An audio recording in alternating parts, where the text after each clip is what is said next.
Hi guys, Assalamu alaikum. Welcome to Kansu's Kitchen.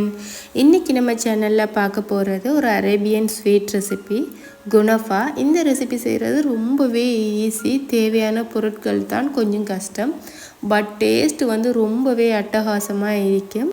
இந்த ஸ்வீட்டை கடைகளில் அரப் கண்ட்ரீஸில் வாங்கி சாப்பிட்றத விட நம்ம வீட்லேயே செஞ்சு சுட சுட சாப்பிடும்போது இந்த ஸ்வீட்டுக்கு அப்படியே நம்ம எல்லாருமே அடிக்ட் ஆகிடுவோம். அந்த அளவு டேஸ்டியாக இருந்துச்சு. ஸோ வாங்க இதை எப்படி செய்யலாம்னு பார்க்கலாம். லாஸ்ட் டைம் நாங்களுமே கத்தாருக்கு போயிருந்தப்போ இந்த குனஃபா ஸ்வீட்டை ட்ரை பண்ணியிருந்தோம். ரொம்பவே நல்லா இருந்துச்சு. ஸோ மிச்ச நாளைக்கு பிறகு சாப்பிடணும் போல் இருந்துச்சு. ஸோ அதனால் எங்கேயுமே எங்களோட ஏரியாவிலையெல்லாம் குனஃபா டோ தேடி பார்த்தேன்னு கிடைக்கல. ஸோ அதனால் மிஸ்டர் சாமான் அனுப்பும்போது மிஸ்டர் இந்த பேக்கெட்டில் 2 வாங்கி அனுப்பியிருந்தார். ஸோ வேர்மசில்லின்ட்டு இதை சொல்கிறாங்க. இதில் பேக்கெட்டில் இந்த மாதிரி தான் போட்டிருந்துச்சு. ஸோ இதை நம்ம குனஃபா செய்கிறதுக்கு குனஃபா பைட் செய்கிறதுக்கு எல்லாத்துக்குமே யூஸ் பண்ணிக்கலாம்.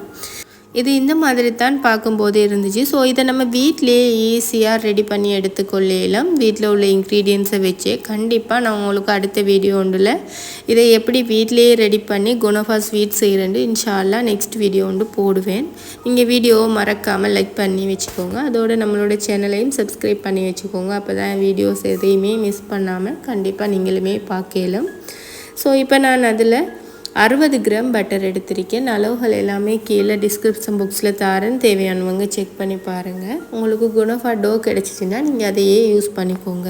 இந்த பேக்கெட்டில் 160 கிராம் குனஃபா டோ இருந்துச்சு. ஸோ அதை ஒரு பிளேட்டுக்கு மாற்றிட்டு நம்ம இந்த மாதிரி ஒரு ஃப்ரை பேனில் தான் இந்த ஸ்வீட்டை செஞ்சு எடுத்துக்க போகிறோம். அதுக்காக இந்த மாதிரி ஒரு 10 கிராம் பட்டரை நல்லா தடவிக்கோங்க. இந்த ஸ்வீட்டை நம்ம அன்சால்டட் பட்டர் யூஸ் பண்ணி செஞ்சோம்னா இன்னுமே ரிச்சாக நம்ம கடைகளில் வாங்கி வெளிநாடுகளில் சாப்பிட்றத விட நல்ல டேஸ்டியாக இருக்கும். ஸோ நம்ம வீட்டில் அந்த மாதிரி அன்சால்டட் பட்டர் பிராண்டட் பட்டர் இல்லைன்னா நம்ம அஸ்ட்ரா பட்டரும் யூஸ் பண்ணிக்கலாம். ஸோ அதுவுமே ரொம்ப நல்லா தான் இருக்கும், கொஞ்சம் சால்ட்டியாக இருக்கும். ஸோ நான் 60 கிராம் பட்டர் எடுத்து நல்லா மெல்ட் பண்ணி அதை இந்த மாதிரி இதில் சேர்த்து நல்லா மிக்ஸ் பண்ணிக்கிறேன். 160 கிராம் இந்த குனஃபா டோவுக்கு நான் 60 கிராம் பட்டர் எடுத்திருந்தேன். நல்லா பார்த்திங்கன்னாலே விளங்கும். இந்த மாதிரி நல்லா நம்ம மிக்ஸ் பண்ணி விடணும். இந்த ஸ்வீட் வந்து அரப் கண்ட்ரீஸ்லாம் ரொம்பவே ஃபேமஸான ரெசிபி. கண்டிப்பாக நம்மளுமே வீட்டில் ரொம்ப ஈஸியாக ட்ரை பண்ணலாம். தேவையான பொருட்களை ஈஸியாக ரெடி பண்ணிட்டோம்னா எல்லா இன்க்ரீடியன்ஸையுமே ரொம்ப ஈஸியாக எடுத்துடலாம். ரொம்பவே ஈஸியான இன்க்ரீடியன்ஸ் தான். இந்த குனஃபா டோ மட்டும்தான் நமக்கு எல்லா கடைகள்லையுமே கிடைக்காது. பட் கண்டிப்பாக அதை எப்படி வீட்டில் செய்கிறேன்னு நான் நெக்ஸ்ட் வீடியோவில் உங்களுக்கு அப்லோட் பண்ணுவேன். இன்ஷால்லா நீங்களும் பார்த்து தெரிஞ்சுக்கோங்க. இப்போ நான் ஆல்ரெடி பட்டர் தடவி வச்சுருந்தேன். இந்த ஃப்ரை பேனில் பட்டர் போட்டு பெரட்டி வச்சுருந்தோம் இல்லையா குனஃபா டோ, அதை 2 பகுதியாக பிரிச்சுட்டு ஃபர்ஸ்ட் லேயராக நம்ம இந்த மாதிரி ஒரு லேயரை ரெடி பண்ணி எடுத்துக்கணும். ஃபர்ஸ்ட் லேயரை சேர்த்துட்டு நல்லா கைகளால் நம்ம இந்த மாதிரி ப்ரெஸ் பண்ணணும். அப்படி இல்லைன்னா ஒரு டம்ளர் வச்சு கூட நம்ம இதை ப்ரெஸ் பண்ணி விடலாம். இந்த மாதிரி பண்ணோம்னா தான் 2 பக்கமுமே பெரட்டி நம்ம ஸ்வீட்டை குக் பண்ணும்போது அந்த குனஃபாவோட ஷேப் மாறாமல் நமக்கு கரெக்டாக நம்ம சேர்த்துருக்கிற ஷேப்லேயே கிடைக்கும். பார்க்குறதுக்குமே ரொம்ப அழகாக இருக்கும். ஸோ அதனால் இந்த மாதிரி ப்ரெஸ் பண்ணிக்கோங்க. இந்த மாதிரி ப்ரெஸ் பண்ணிவிட்டு இப்போ தான் நம்ம முக்கியமான ஒரு இன்க்ரீடியன்ட் சேர்க்க போகிறோம். ஸோ நம்மளோட வீடுகளில் எல்லாரையுமே இந்த மாதிரி ட்ரையாங்கிள் சீஸ் இருக்கும், இல்லைன்னா க்ரீம் சீஸ் இருக்கும். இந்த மாதிரி க்ரீம் சீஸ் சேர்க்கும்போது இன்னுமே நல்லா க்ரீமியாக அந்த ஸ்வீட் ரொம்பவே டேஸ்டியாக இருக்கும். அரப் கண்ட்ரீஸ்லாம் இதை நிறைய ஃப்ளேவர்ஸில் செய்வாங்க. ஸோ நான் உங்களுக்கு க்ரீமியான சீஸியான ஒரு குனஃபாவை தான் செஞ்சு காட்டியிருக்கேன். ஸோ இன்றைக்கி க்ரீம் சீஸ் எங்களோட வீட்டில் இல்லாததால் நான் ட்ரையாங்கிள் சீஸ் சேர்த்துருக்கேன். உங்களுக்கு ஒரு வேலை இருந்துச்சுன்னா நீங்கள் க்ரீம் சீஸே சேர்த்துக்கோங்க. ஸோ அதோட நம்ம மொசரல்லா சீஸும் தான் சேர்க்க போகிறோம். சில பேர் மொசரல்லா சீஸை மட்டுமே பயன்படுத்தி இந்த குனஃபாவை செய்வாங்க. ஸோ இன்னுமே க்ரீமியாக நல்லா டேஸ்டியாக ஜூஸியாக இருக்கணும்னதுக்காக நான் க்ரீம் சீஸ் சேர்த்துருக்கேன். ஸோ ட்ரையாங்கிள் சீஸ் உங்களுக்கு எந்த அளவுக்கு வேணுமோ அந்தளவு சேர்த்துக்கோங்க. ஃபில்லிங் வந்து நமக்கு விரும்பின மாதிரி சேர்த்துக்கொள்ளலாம். ஸோ நான் மொசரல்லா சீஸுமே ஒரு கைப்பிடி அளவு சேர்த்துட்டு திரும்பவும் நம்ம ரெடி பண்ணி வச்சுருந்த மீதி அரைக்கிற குனஃபா டோவை சேர்த்துக்கிறேன். உங்களுக்கு எந்த அளவு க்ரீமியாக வேணுமோ அந்த அளவு க்ரீம் சீஸ் சேர்த்துக்கோங்க. உங்களுக்கு எந்த அளவு சீஸியாக வேணுமோ அந்த அளவுக்கு மொசரல்லா சீஸ் சேர்த்துக்கோங்க. ஸோ ரெண்டுமே நம்மளோட விருப்பத்தை பொறுத்து. இதில் உங்களுக்கு ஃபில்லிங்காக கூட நட்ஸ் தேவைன்னா குட்டி குட்டியாக சொப் பண்ண பிஸ்தா, முந்திரி, பாதாம், வால்நட், ஹெஷ்யூநட் எது விருப்பமோ அது எல்லாமே நீங்கள் சேர்த்துக்கொள்ளலாம்.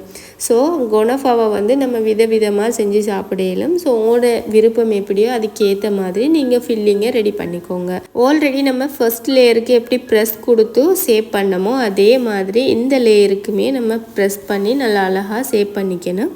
அப்போ தான் குணஃபா ஷேப் மாறாமல் இன்னுமே ரொம்ப அழகாக கிடைக்கும். எந்தளவு உடையாமல் ப்ரெஸ் பண்ண முடியுமோ அந்தளவு ப்ரெஸ் பண்ணிக்கோங்க.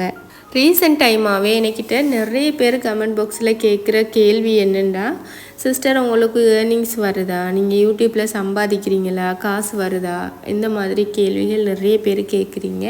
அதுக்கான ஒரு வீடியோவாக நெக்ஸ்ட் வீடியோவில் ஒரு vlog அப்லோட் பண்ண போகிறேன். மறக்காமல் நம்மளோட சேனலை சப்ஸ்கிரைப் பண்ணிக்கோங்க. மிச்ச நாளாகவே என்கிட்ட கேட்டுட்ருக்கிற அந்த கேள்விக்கான ஒரு பதிலாக உங்களுக்கு அந்த வீடியோ அமையும். ஸோ இன்ஷால்லா வீடியோ சப்ஸ்கிரைப் பண்ணி லைக் பண்ணி வச்சுக்கோங்க. அப்போ தான் நான் போடுற எல்லா வீடியோஸையுமே நீங்கள் பார்க்கலாம். இப்போ பார்த்தீங்கன்னா இந்த மாதிரி நல்லா ஸ்பூன் வச்சு சேவ் பண்ணி எடுத்துட்டேன். நீங்கள் ஸ்பெச்சுலா வச்சு கூட இந்த மாதிரி சேவ் பண்ணிக்கொள்ளையில. இப்போ நம்ம நல்ல லோ ஃப்ளேமில் எந்த அளவு முடியுமோ அந்த அளவு லோ ஃப்ளேமில் வச்சுட்டு 4லேருந்து 5 நிமிஷம் குக் பண்ணணும். இப்போ பார்த்தீங்கன்னா ஒரு 5 மினிட்ஸ் குக் பண்ணியிருந்தேன் லோ ஃப்ளேமில். இந்த மாதிரி அது பேனை விட்டு கலண்டு ஓடும். ஸோ இந்த மாதிரி நமக்கு கலண்டு வந்ததுமே நம்ம இன்னும் ஒரு ஃப்ரை பேனில் பட்டர் பூசி ரெடி பண்ணி வச்சிட்டோம்னா இந்த மாதிரி மாற்றிக்கலாம். ஸோ இந்த மாதிரி நம்ம 2 பேன் யூஸ் பண்ணும்போது நமக்கு குணஃபா உடையாமல் ஈஸியாக குக் பண்ணி எடுக்கிறதுக்கு வரும். இப்போ பார்த்தீங்கன்னா திரும்பவும் ஒரு 5 மினிட்ஸ் நான் குக் பண்ணிட்டேன். இப்போ இந்த பக்கமுமே நல்லா குக் ஆகிட்டு ஒரு பிளேட்டுக்கு மாற்றிக்கலாம். ரொம்ப கவனமாக மாற்றிக்கணும், இல்லைன்னா குணஃபா உடைஞ்சிரும். ஸோ ஒரு பிளேட்டுக்கு மாற்றிட்டு பார்த்தீங்கன்னா 2 பக்கமுமே நல்ல கோல்டன் ப்ரௌனாக ஃப்ரை ஆகிட்டு இந்த குணஃபா இந்த மாதிரி தான் பார்க்குறதுக்கு நல்ல கோல்டன் கலரில் இருக்கும். ஸோ இதை ரெடி பண்ணி வச்சுட்டு வாங்க இப்போ எப்படி சுகர் சிரப் ரெடி பண்ணுறேன்னு பார்க்கலாம். இந்த சுகர் சிரப்பை செய்கிறது ரொம்பவே ஈஸி. 1 கப் அளவு சீனிக்கு 1/2 கப் அளவு தண்ணி சேர்த்துக்கோங்க. நம்ம பாகுப்பதமெல்லாம் பார்க்க தேவையில்லை. லோ ஃப்ளேமில் வச்சு நல்லா சீனி கரையும் வரைக்கும் மிக்ஸ் பண்ணிக்கோங்க. இதில் ஃப்ளேவருக்கு தேவைன்னா நீங்கள் வெனிலா எசன்ஸ் சேர்த்துக்கலாம். அதிகமாக இதில் ஃப்ளேவர் சேர்க்க மாட்டாங்க, இல்லைன்னா ஏலக்காய் தட்டி சேர்ப்பாங்க. கலருக்காக நீங்கள் வேணும்னா குங்குமப்பூ கூட சேர்த்துக்கொள்ளேன். ஸோ எல்லாமே உங்களோட விருப்பம். நான் இன்றைக்கி ஒரு ஏலக்காயை தட்டிட்டு சேர்த்துருந்தேன். சீனி கரைஞ்சதுமே ஃப்ளேமை ஆஃப் பண்ணிவிட்டு அப்படியே சுட சுடவே குணஃபாவில் சேர்த்துக்கோங்க. உங்களுக்கு எந்த அளவு சுகர் சிரப் தேவையோ அந்த அளவு சேர்த்துக்கோங்க. இந்த ஸ்வீட்டுக்கு வந்து கொஞ்சம் அதிகமாக சுகர் சிரப் இருந்துச்சுன்னா தான் நல்ல டேஸ்டியாக இருக்கும். இந்த ஸ்வீட்டை நம்ம சுட சுட சாப்பிடும்போது நம்ம சேர்த்துருக்கிற சீஸ் எல்லாமே மெல்ட் ஆகி சீஸியாகவும், உள்ளரிக்கிற க்ரீம் எல்லாம் மெல்ட் ஆகி க்ரீமியாக, நம்ம சேர்த்துருக்கிற சுகர் சிரப்போட ஜூஸியாக எல்லாமே சேர்ந்து ரொம்ப டேஸ்ட்டாக இருக்கும். கண்டிப்பாக ஒரு முறையாவது ட்ரை பண்ணுங்கள். மேலே கொஞ்சம் அழகுபடுத்துறதுக்காக குட்டி குட்டியாக பாதாமை சொப் பண்ணி வச்சுருந்தேன். பிஸ்தா இருந்துச்சுன்னா நீங்கள் பிஸ்தாவை கட் பண்ணி சேர்த்துக்கோங்க. வீட்டில் இருக்கிற பொருட்களை வச்சே செய்யலாம் இல்லையா? ஸோ நான் பிஸ்தா இல்லாததால் பாதாமை இந்த மாதிரி சொப் பண்ணிவிட்டு சேர்த்துட்டு கட் பண்ணி எடுத்துருந்தேன். ஸோ நம்ம நெட்ஸ் இல்லை எதுவுமே இல்லைன்னா கூட சும்மாவே சேவ் பண்ணிடலாம், இல்லைன்னா சாக்லேட் சிப்ஸ் கூட யூஸ் பண்ணிக்கலாம். ஸோ எல்லாமே உங்களோட விருப்பம், எது விருப்பமோ அதை யூஸ் பண்ணிக்கோங்க. இப்போ நம்ம கட் பண்ண போகிறோம். இப்போ தான் மெயினான ஒரு பார்ட். அப்படியே கட் பண்ணிவிட்டு எடுக்கும்போது ரொம்பவே சீஸியாக இருந்துச்சு. எனக்கு ரொம்ப பிடிச்சிருந்துச்சு. வீட்டில் என்ன ஒரு ஃபங்க்ஷன் வந்தாலும் இனிமேல் குணஃபா தான் செய்ய போகிறேன்னு வேறு சொல்லியிருந்தேன். அந்தளவு பிடிச்சிருந்துச்சு. பாருங்கள், சீஸியாக அப்படியே சீஸ் எல்லாம் மெல்ட் ஆகி சாப்பிடும்போது அவ்வளோ ஜூஸியாகவும் க்ரீமியாகவும் இருந்துச்சு. கண்டிப்பாக இந்த ரெசிபியை எல்லாருமே ட்ரை பண்ணி பாருங்கள். குணஃபா டோ எப்படி செய்கிறேன்னு வீட்டிலையே தெரியணும்னா கீழே கமெண்ட் பாக்ஸில் கேளுங்க. கண்டிப்பாக நான் நெக்ஸ்ட் வீடியோவில் உங்களுக்கு இன்ஷா அல்லாஹ் ஷேர் பண்ணுறேன். இன்னும் ஒரு இன்ட்ரெஸ்டிங்கான வீடியோவில் சந்திப்போம். இந்த வீடியோ பிடிச்சிருந்தால் மறக்காமல் லைக் பண்ணிவிட்டு ஃபேமிலி அண்ட் ஃப்ரெண்ட்ஸுக்கு ஷேர் பண்ணுங்கள். இன்னுமே நம்மளோட சேனலில் சப்ஸ்கிரைப் பண்ணலைன்னா மறக்காமல் சப்ஸ்கிரைப் பண்ணிக்கோங்க. இன்னும் ஒரு இன்ட்ரெஸ்டிங்கான வீடியோவில் சந்திப்போம். Take care, bye bye.